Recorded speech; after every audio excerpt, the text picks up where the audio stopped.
Good morning all students and parents. Increment academy में आप सभी का स्वागत है। आज हम स्टैंडर्ड 10 पॉलिटिकल साइंस का नया लेसन देखेंगे। लेसन का क्या नाम है?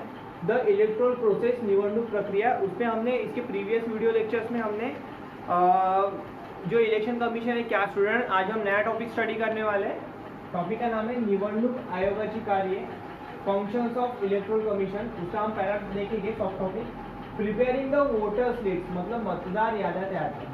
अब देखिए स्टूडेंट, मैंने इसके पहले बताया था कि हमें 18 ईयर्स कंप्लीट होने के बाद हमें इलेक्शन में वोट करने का हमें अधिकार मिल गया। ओके, बट इलेक्शन कमीशन को कैसे पता चलेगा कि ये कैंडिडेट का 18 साल हो गया है, तो इसका हमें वोटर लिस्ट या इसका हमें वोटर लिस्ट है उस यादी में हमें नाम डालना है, वोटर लिस्ट में इसका हमें नाम रजिस्टर करना है। तो स्टूडेंट, वोटर लिस्ट में नाम रजिस्टर करने का जो इनिशिएटिव है ना, वो फर्स्ट प्रोसेस हमें खुद को करना पड़ता है। तो देखिए, जब कैसा होता है कि हर साल के स्टार्टिंग में कुछ जो हमारे एरियाज के जो वार्ड मेंबर होते हैं या उनके हाथ के नीचे कुछ लोग काम करते हैं, वो क्या करते हैं, न्यू वोटर लिस्ट का क्या करते हैं, रजिस्ट्रेशन कराते हैं। हमें एक फॉर्म भरना पड़ता है जिसमें हमें कुछ हमारे बेसिक डिटेल्स फिल करके हमें उनकी तरफ वो फॉर्म सबमिट करना पड़ता है।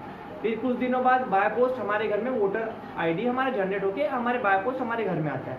इससे क्या होता है कि जो नया रजिस्टर्ड है या जो नए यूजर्स है, ओके, यूजर्स या रजिस्टर्ड दोनों एक ही वर्ड हो गया, क्योंकि हम फर्स्ट टाइम अगर हम उस चीज़ को हम करने वाले हैं, फर्स्ट टाइम अगर हम वोट करने वाले हैं, तो हम न्यू रजिस्टर्ड हो गए ना, या हम न्यू वोटर्स हो गए।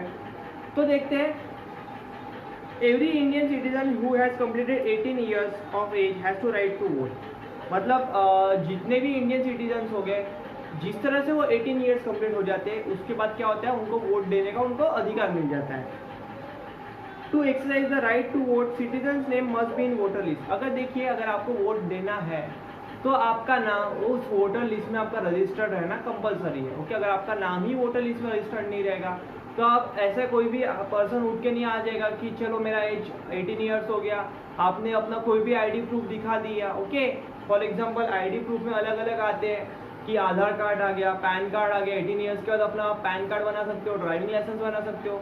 तो आप ऐसा नहीं बोल सकते हो कि अरे चलो मेरा 18 ईयर्स कंप्लीट हो गया, मेरा बॉर्न है 2000 का, आज ये 2021 या 22 में इलेक्शन हो गए, तो अब मुझे वोट डालने का मुझे अधिकार है। हाँ, एज पर रूल आपको वोट डालने का आपको अधिकार है, बट आपका नाम अगर वोटर लिस्ट में है ही नहीं, आपके पास वोटर ID है ही नहीं, तो आप वोटिंग नहीं कर सकते हो। ओके, बट गवर्नमेंट ने ऐसा कुछ प्रोविजन किया है कि जो ऑलरेडी वोटर्स है, अगर उनका वोटर ID मिसमैच हो जाता है या कुछ हो जाता है, तो अपने दूसरे अल्टरनेट ID कार्ड से वोटिंग कर सकते हैं। क्यों वोटिंग कर सकते हैं? क्योंकि उनका नाम उस वोटर लिस्ट में रजिस्टर्ड है। ओके, बट जो न्यू यूजर्स है या जो न्यू वोटर्स है, वो कोई भी ID से अपना वोटिंग नहीं कर सकते। Citizen, okay, it is a responsibility of election commission to prepare the list of eligible voters, update the existing voter list and include the name of new voters। तो देखिए, जो इलेक्शन कमीशन है उनका काम क्या होता है कि नए जो वोटर्स हैं उनका लिस्ट अपडेट करना, जो एग्जिस्टिंग वोटर्स हैं उनको भी क्या करना, उसके इसमें ऐड करना, कैरी फॉरवर्ड करना। ओके, अगर सपोज कोई वोटर्स है जो जिनका अगर डेथ हो जाता है, मतलब क्या होता है, उनका नाम वोटर लिस्ट से हटाना। ओके, उनका वो सब डेटा अपडेट करके न्यू वोटर लिस्ट जनरेट करना हर टाइम इलेक्शन में, ये काम किसका होता है, इलेक्शन कमीशन का होता है। The name, okay, the election commission has to authorise to issue identity cards of the voter. देखिए, हमें हमारा इलेक्शन कार्ड इशू करना किसका काम है, इलेक्शन कमीशन का। आप अपने पेरेंट्स के पूछ सकते हो कि आपका ID कार्ड दिखाइए। ओके, आप जब 18 ईयर्स कंप्लीट हो जाओगे, आपका भी वोटर लिस्ट में नाम आ जाएगा, बट आपको उसके लिए आपको जो एक स्टैंडर्ड प्रोसीजर है आपको फॉलो करनी पड़ेगी। स्टूडेंट, नेक्स्ट टॉपिक देखते हैं क्या है इलेक्शन कमीशन के वर्क में का, decide the time table and the programme of election. मतलब क्या बोला है, निवडणुकाचे वेळापत्रक व संपूर्ण कार्यक्रम ठरवणे। तो स्टूडेंट, नेक्स्ट टॉपिक देखते हैं। सेकंड पॉइंट क्या बोला है इलेक्शन कमीशन वर्क में का, decide the time table and the programme of election. मतलब क्या बोला है, निवडणुकाची वेळापत्रक व संपूर्ण कार्यक्रम ठरवणे। ओके, देखिए स्टूडेंट, आप सभी को पता है कि हमारे इंडिया में हर 5 साल बाद इलेक्शन लिए जाते हैं, चाहे वो इलेक्शन स्टेट लेवल के हो या हमारा एरिया में जब होता है कौन सा इलेक्शन होता है, हम जिसे कॉर्पोरेटर बोलते हैं, नगर सेवक का बोलते हैं, चाहे पंचायत इलेक्शन हो या चाहे नेशनल लेवल का इलेक्शन हो, बट वो हर इलेक्शन 5 साल बाद होंगे। ओके, फॉर एग्जांपल कि हमारे अगर मैं नेशनल इलेक्शन की बात करूँ तो नेशनल इलेक्शन कब हुआ था, 2019 में हुआ था। तो अब 5 साल बाद कब इलेक्शन होगा, 2024 में। तो हर 5-5 साल बाद एक पर्टिकुलर इलेक्शंस होते हैं, तो उस इलेक्शन का सब शेड्यूल, डेट, डे, टाइम सब कौन डिसाइड करता है, इलेक्शन कमीशन। देखिए ये थोड़ा इंपॉर्टंट टॉपिक है और सिंपल है, तो आपको समझ में आ जाएगा। निवडणूक संपूर्ण संचालन ही निवडणूक आयोगावरील जबाबदारी असल्याने कोणत्याही राज्यात किंवा किती व टप्प्यात निवडणुका घ्यायच्या हे निवडणूक आयोग ठरवते। मतलब to conduct election is entirely the responsibility of the election commission. देखिए इलेक्शन पूरा कंडक्ट कराना और लास्ट में जो विनर है उसको डिक्लेयर करना, ये पूरा काम किसका, इलेक्शन कमीशन। ओके, तो देखिए स्टूडेंट क्या होता है कि अगर कोई भी स्टेट है, वो स्टेट अगर बहुत बड़े होते हैं, ओके, फॉर एग्जांपल महाराष्ट्र बहुत बड़ा स्टेट है, यूपी बड़ा स्टेट है, और ऐसे बहुत बड़े बड़े स्टेट है, तो वहाँ पे क्या होता है, वहाँ पे एक ही टाइम में या एक ही फेज में पूरा इलेक्शन, पूरा स्टेट का इलेक्शन कराना पॉसिबल नहीं होता है। तो ऐसे टाइम में क्या होता है, उस इलेक्शन को या उस टाइम शेड्यूल को या 2 या 3 फेज में वो क्या करते हैं, ऑफिसर्स होते हैं, वो डिवाइड कर देते हैं। उसको क्या बोलते हैं, फेज, मतलब मराठी में बोलते हैं उसको चरण बोलते हैं। चलिए पहले चरण का चुनाव, उसके 10 दिन बाद दूसरे चरण का चुनाव, उसके 10 दिन बाद तीसरे चरण का चुनाव। बट जो टाइम टेबल जो रिजल्ट डिसाइड होता है वो पूरा एक साथ डिसाइड होता है। ऐसा नहीं होगा कि पहले ये इलेक्शन जल्दी हुआ तो इसका रिजल्ट जल्दी आएगा, ऐसा नहीं होता है। रिजल्ट सबका साथ में डिक्लेयर होता है, रिजल्ट डिक्लेरेशन का डेट सेम होता है। ओके, बट जो अगर कोई बड़े स्टेट होते हैं तो उनका जो इलेक्शन होता है वो उनका क्या होता है, फेज वाइज होता है। तो इन सब का काम कौन करता है, शेड्यूल डिसाइड करने का, टाइम डिसाइड करने का, इलेक्शन कमीशन। ये उनका एक इम्पॉर्टेंट रिस्पॉन्सिबिलिटी है। स्टूडेंट थर्ड पॉइंट देखते हैं। थर्ड पॉइंट क्या है, उमेदवाराच्या अर्जाची छाननी, security of the application candidate. देखिए स्टूडेंट क्या होता है, इलेक्शन का हो गया है, वोटर लिस्ट का अभी हमने देख लिया, उसका टाइम शेड्यूल कौन डिसाइड करता है वो देख लिया। अब देखते हैं कि जो कैंडिडेट होते हैं, ओके, क्योंकि रिप्रेजेंटेटिव तो सबको ही बनना है, बट सब लोग चाहते हैं कि एक राइट पर्सन आपको रिप्रेजेंट करे, ओके, या आपकी सोसाइटी को रिप्रेजेंट करे। तो ऐसा जब होता है तो अभी हम तो क्या होता है, इलेक्शन में जब आप देखोगे ना तो 20-25 लोग चुनाव लड़ते हैं, उससे से बस एक ही पर्सन जीतता है। वो किस बेसिस में जीतता है, वोटिंग के बेसिस में जीतता है। तो देखते हैं, निवडणुकीच्या तारखा जाहीर झाल्यानंतर विविध राजकीय पक्ष आपले उमेदवार निवडणुकीसाठी उभे करतात।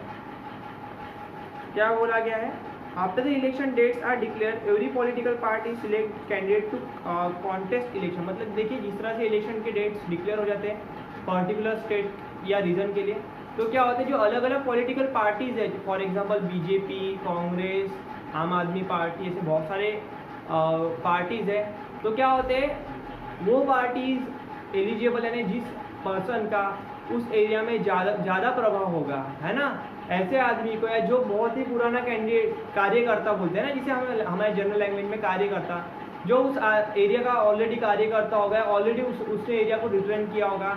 ऐसे टाइम में क्या होता है, उस पार्टी से उस कैंडिडेट को क्या मिलता है, टिकट मिलता है। ओके, वो टिकट कौन इलेक्शन इशू कराता है, वो सिर्फ इलेक्शन कमीशन वो सब चीज़ें कराती है।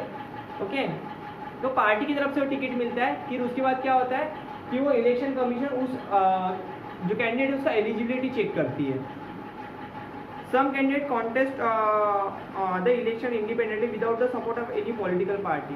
तो देखिए कुछ लोग पार्टी के सहारे लड़ते हैं, ओके, बट कुछ लोग इंडिपेंडेंटली लड़ते हैं। ओके, तो उनको किसी भी पार्टी का सपोर्ट नहीं रहता है, उनको ऐसे, बट उनको क्या इच्छा रहती है कि हमने सोसाइटी को रिप्रेजेंट करना। ओके, क्योंकि ऐसा कोई नहीं बोल सकता कि है ना, उसको इलेक्शन में खड़े होने का अधिकार या हमें वोटिंग करने का अधिकार किसने दिया है, हमारे संविधान ने दिया है। हाँ, अगर कल चल के आपको भी लगता है कि आपको अगर आपके एरिया में कोई अगर आदमी अच्छे से काम नहीं कर रहा होगा और आपको रिप्रेजेंट करना है आपके एरिया को, है ना, और उस टाइम में आपको किसी पॉलिटिकल पार्टी ने आपको सपोर्ट नहीं दिया, बट आप क्या करोगे, आपको अगर लगता है कि आप जीत सकोगे तो आप क्या करोगे, आप इंडिपेंडेंटली खड़े हो जाओगे इलेक्शन में। ओके, जिसे क्या बोलते हैं, अपक्ष उम्मीदवार बोलते हैं। मतलब वो कैंडिडेट कोई भी पार्टी का, पॉलिटिकल पार्टी का सपोर्ट न लेते हुए खुद के बलबूते पे इलेक्शन लड़ रहा है, ऐसे कैंडिडेट को क्या बोलते हैं, अपक्ष उम्मीदवार बोलते हैं।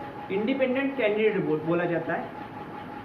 Without support of candidate of political party as well as independent candidate have to fill application which include information about their own self। तो देखिए जो भी कैंडिडेट खड़े होते हैं, ओके, चाहे वो किसी पॉलिटिकल पार्टी को रिप्रेजेंट करते हो, चाहे वो इंडिपेंडेंट खड़ा होता है, उस कैंडिडेट को जो गवर्नमेंट की गाइडलाइन है, ओके, या इलेक्शन कमीशन की गाइडलाइन है, उस गाइडलाइन को उसको स्ट्रिक्टली फॉलो करना पड़ता है। उसको उसकी सारी पर्सनल डिटेल्स देने पड़ते हैं। फॉर एग्जांपल कि उसके नाम में कितने प्रॉपर्टी रजिस्टर्ड है, कितनी चल और अचल संपत्ति, चल मतलब उसका बैंक बैलेंस कितना है, उसके नाम पे कितनी गाड़ियाँ रजिस्टर्ड है, उसके नाम में कितना प्रॉपर्टी रजिस्टर्ड है, उसने कहाँ आपने कितना इन्वेस्टमेंट करके रखा है, ओके।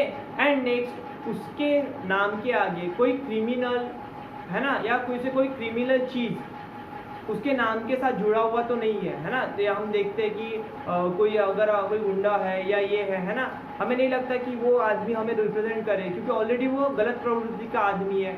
अगर ऐसे टाइम में अगर वो हमें रिप्रेजेंट करेगा, मतलब क्या होगा, हमारे सोसाइटी में गलत चीज़ें तो कम होना नहीं होगी बट बढ़ना चालू होगी। तो ऐसे टाइम में क्या होता है कि इलेक्शन कमीशन उसका पूरा चीज़ें चेक करता है कि इसके प्रॉपर्टी इतनी सारी कहाँ से आई है, ये सारी प्रॉपर्टी इसने अर्न की है तो लीगल है या इनलीगल है, ओके, या इसका कोई क्रिमिनल चीज़ में इसका नाम तो नहीं जुड़ा हुआ है, इसने किसी का साथ कुछ धोखा फरेब तो नहीं किया है। तो ये सब चेक करने का काम किसका है, इलेक्शन कमीशन का। तो वो कोई भी कैंडिडेट हो वो क्या करता है, फर्स्ट ऑफ ऑल एक लिस्ट, एक फॉर्म होता है, वो फॉर्म फिल करता है, उसके बाद इलेक्शन कमीशन वो सब कैंडिडेट का एलिजिबिलिटी चेक करती है।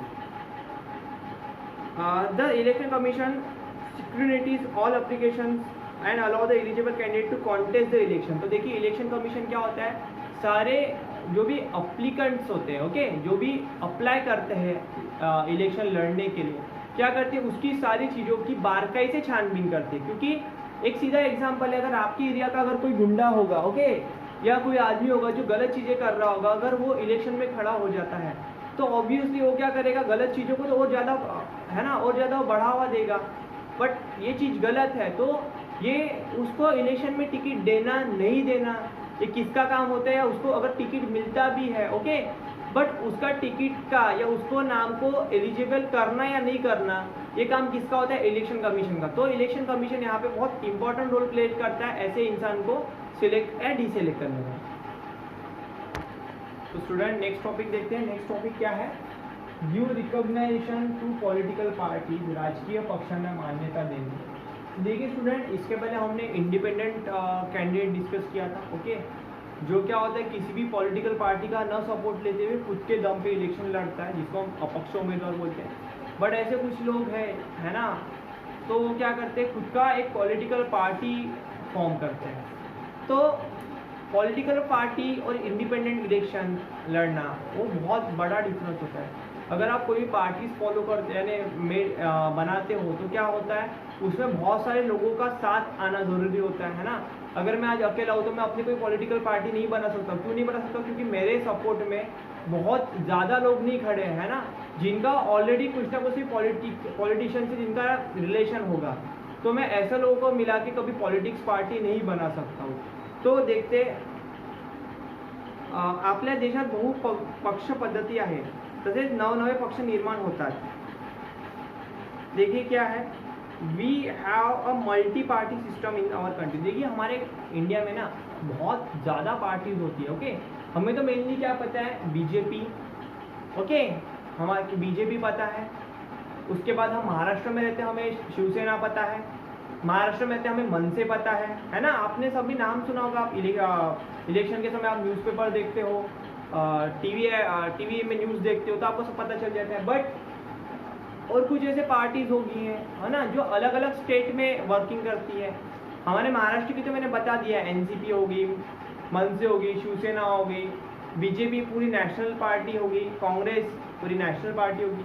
बट जैसे कि तमिलनाडु स्टेट है, ओके, हमें तमिलनाडु का कोई आइडिया नहीं है। बट जिस तरह से महाराष्ट्र में अलग छोटी छोटी पार्टियाँ है, उस तरह से तमिलनाडु में भी अलग अलग पार्टियाँ होगी, यूपी में अलग अलग ऐसी कुछ पार्टियाँ होगी, ओके, मध्य प्रदेश में ऐसी कोई पार्टियाँ होंगी। तो जितने अलग अलग स्टेट है वो पार्टीज क्या हो रही है, वो पार्टी स्टेट को रिप्रेजेंट कर रही है। ओके, जो बीजेपी, कांग्रेस, ये जो पार्टीज है वो क्या कर रही है, एक नेशन को रिप्रेजेंट कर रही है, इसलिए उसका थोड़ा बड़ा ये आता है।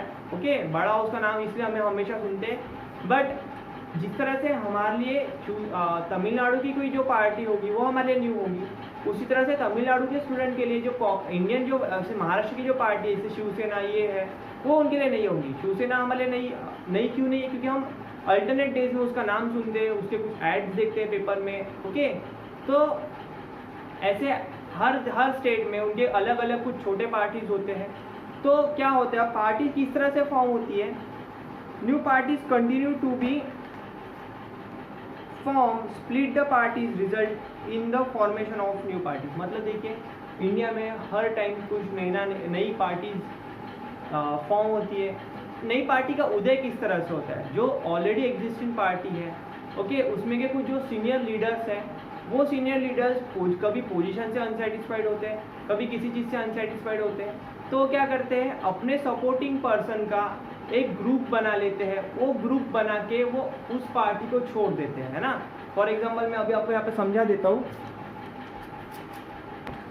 तो देखते स्टूडेंट, पार्टी किस तरह से फॉर्म होगी, कोई भी पॉलिटिकल पार्टी कि सपोज अगर हमारे महाराष्ट्र में एनसीपी है, ओके, जिसको नेशनल कांग्रेस पार्टी बोलते हैं, जिसका चुनाव चिन्ह क्या होता है, घड़ी है।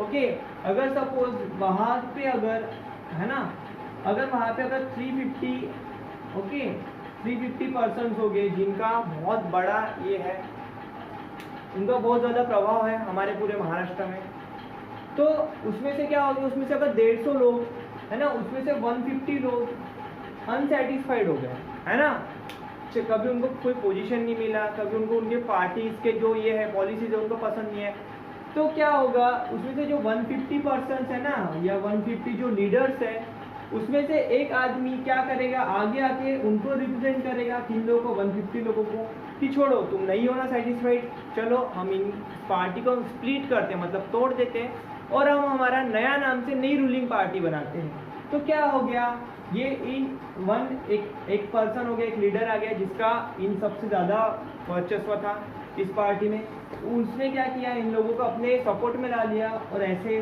पर्सन ने किसी और दूसरी पार्टी से न मिलते हुए उसने खुद की एक इंडिपेंडेंट पार्टी बनाई।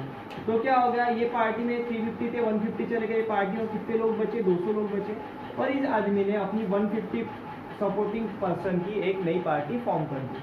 तो हमारे ऐसा ये जो मैथमेटिक्स है वो तो मैंने बस आपको शॉर्ट में एक्सप्लेन किया है, बट ऐसा मैथमेटिक्स इलेक्शन के टाइम में हमेशा बनते रहता है कि अगर ये 150 पर्सन को अगर किसी और नेक्स्ट पार्टी ने अच्छा उन्होंने प्रमोशन दे दिया, है ना, अच्छा उन्होंने कोई पोस्ट दे दिया, तो ये क्या करेंगे, 150 लोग उनके साथ जाके मिल जाएंगे, है ना, चाहे बीजेपी हो चाहे शिवसेना हो। तो ऐसा हमारे इंडियन पॉलिटिक्स में, ऐसा हमारे इसमें हर टाइम चलते रहता है, यह कोई नई बात नहीं है। स्टूडेंट, लास्ट टॉपिक देखते हैं इस आज का क्या दिया है। नेक्स्ट टॉपिक है to resolve any dispute relating to election, निवडणुकी संबंधीचे वाद सोडवणे। मतलब देखते हैं इसमें, निवडणुकी संबंधी काही वाद निर्माण झाल्यास ते सोडवण्याची जबाबदारी निवडणूक आयोगावर असते। त्यानुसार एखाद्या मतदारसंघात पुन्हा निवडणुका घेणे अथवा उमेदवाराची अपात्रता घोषित करणे ही कामे निवडणूक आयोगाची आहेत। मतलब देखिए स्टूडेंट, क्या होता है कि मैं इंग्लिश में रीड करता हूँ फिर आपको एक्सप्लेन करता हूँ। The Election Commission has responsibility to solving any dispute may that arise regarding election। मतलब देखिए, अगर किसी भी एरिया में अगर कोई भी चीज़ अगर इलेक्शन के टाइम में गलत होती है, ओके मतलब अगर कोई कैंडिडेट है, इलेक्शन कैंडिडेट जो खड़ा हुआ है, ओके, वो क्या कर रहा है, अगर वो ऐसा पाया जाता है सॉरी कि वो लोगों को अपने तरफ अट्रैक्ट करने के लिए, वोट देने के लिए लोगों को वो पैसे बांट रहा है, या लोगों को अपने घर से रिलेटेड चीज़ें, है ना, जो चीज़ों को बांट रहा है, तो वो चीज़ गलत होती है। अगर ऐसा अगर उसकी कंप्लेंट होती है, मतलब तब वो जीतता है ना। या देखिए, इलेक्शन में जब कोई भी कैंडिडेट खड़ा होता है तो उसमें जो अपने इलेक्शन कैंपेन के लिए कितना अमाउंट वो स्पेंड करेगा, वो इलेक्शन के हिसाब से वो डिसाइडेड रहती है। अगर ऐसा ध्यान में आते हैं इलेक्शन कमीशन के, ये कैंडिडेट ने डिसाइड की भी अमाउंट से ज़्यादा अमाउंट अगर उसने अपने कैंपेन के लिए खर्च की है, मतलब उसने वो चीज़ उसने जो रूल्स और रेगुलेशन है उसने क्या किया, उसको उसने लॉज को उसने तोड़ा है।